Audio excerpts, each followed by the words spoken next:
अस्सलाम वालेकुम viewers, welcome to my channel. आज हम बनाने जा रहे हैं क्रीमी शाही टुकड़े, तो वीडियो को एंड तक ज़रूर देखिएगा। अगर रेसिपी अच्छी लगे तो चैनल को सब्सक्राइब कीजिएगा, बेल आइकन के बटन को प्रेस कीजिएगा और वीडियो को लाइक कीजिएगा। चलें जी, अब हम चलते हैं अपनी रेसिपी की तरफ। दूध ले रहे हैं और दूध में इस वक्त ले रही है 2.5 किलो।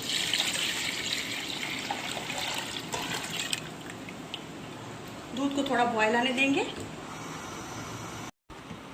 ये देखिए साइड से आपको नज़र आ रहा होगा और ये बॉयल आना इसको स्टार्ट हो गया है। आप इस स्टेज पे आके हम इसके अंदर चीनी ऐड करेंगे। ये देखिए मेजर करके मैं इसके अंदर डाल रही हूँ 2.5 किलो दूध के अंदर मैं तकरीबन 2.5 कप डाल रही हूँ चीनी के।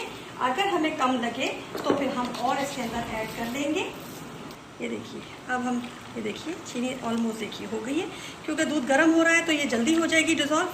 अब इस स्टेज पे आके हम इसके अंदर ऐड करेंगे इलायची। ये 1 टेबल स्पून है, मैंने कूट ली है इलायची।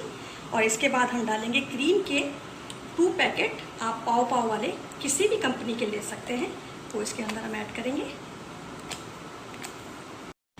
ये देखिए अब हमने इसको डिज़ोल्व करना है अपनी क्रीम को भी।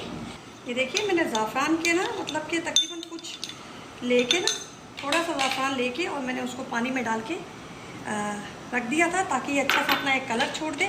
इसको पानी में ही ज़्यादा भिगोया करें, ये ना कलर बहुत अच्छा अपना निकालता है। अब ये ज़ाफ़रान का पानी हमने इसके अंदर डाल दिया। ये आप तकरीबन समझ लें कि आधी चम्मच के करीब मैंने ज़ाफ़रान ले लिया था। थोड़ा सा तब तक तकरीबन 1 टेबल स्पून या 2 टेबल स्पून का पानी डाला है मैंने इसके अंदर और ज़ाफ़रान को भिगो दिया था। ये देखिए मैंने दूध पहले से ही ठंडा निकाल दिया था जब मैं दूध डाल रही थी। ये 2.5 किलो दूध के अंदर से ही मैंने दूध निकाला है, ठीक है।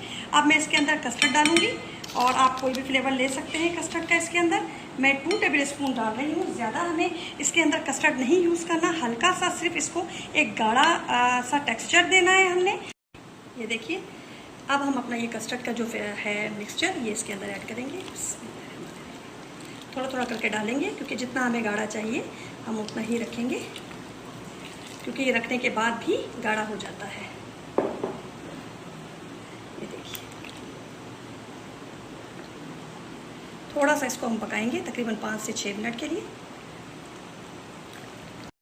अब हम अपनी ब्रेड जो है हमारी वो फ्राई करेंगे। उसके लिए हम ऑयल गरम रख देंगे। ऑयल ज़्यादा लें या कम लें ये आपके ऊपर है। मैं इसमें 1/2 कप ले रही हूँ।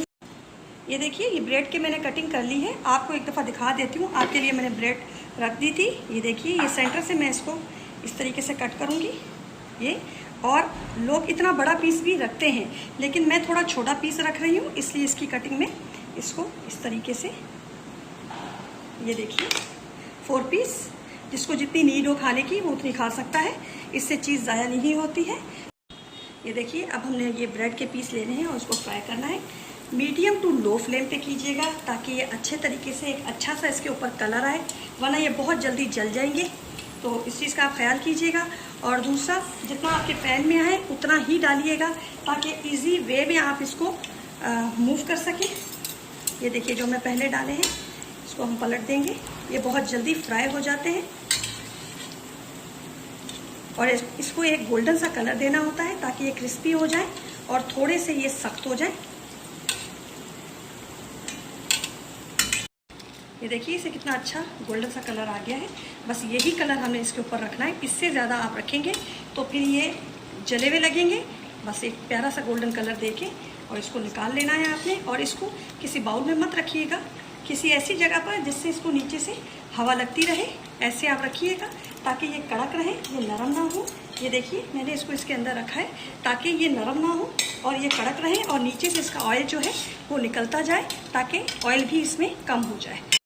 अब ये मैंने बादाम वगैरह और काजू मिक्स करके काट लिए थे। अब हम ये इसके अंदर ऐड कर देंगे, मिक्स करेंगे। देखिए मैंने इसको लो फ्लेम पे रखा हुआ था जब तक मैं अपनी ब्रेड जो है वो फ्राई कर रही थी। और देखिए इसमें कितनी थिकनेस आ गई है माशाल्लाह से। थोड़ा सा मैं इसको 5 मिनट और पकाऊंगी, थोड़ा इसको गाढ़ी फॉर्म में लेके जाऊंगी।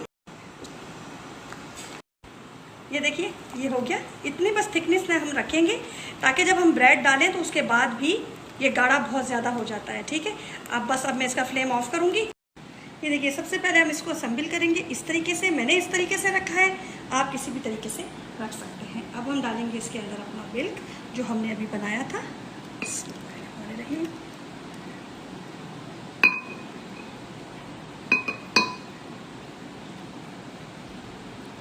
इसमें इतना मिल्क डालना चाहिए कि ये भीग जाए, क्योंकि ये ऊपर से बहुत क्रिस्पी होती है। हमने इसको फ्राई किया हुआ होता है और दूध डालने से ये नरम हो जाती है। ये देखिए,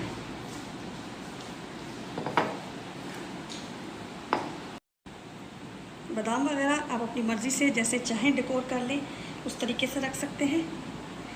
जितना चाहें आप इसके अंदर ड्राई फ्रूट डालें।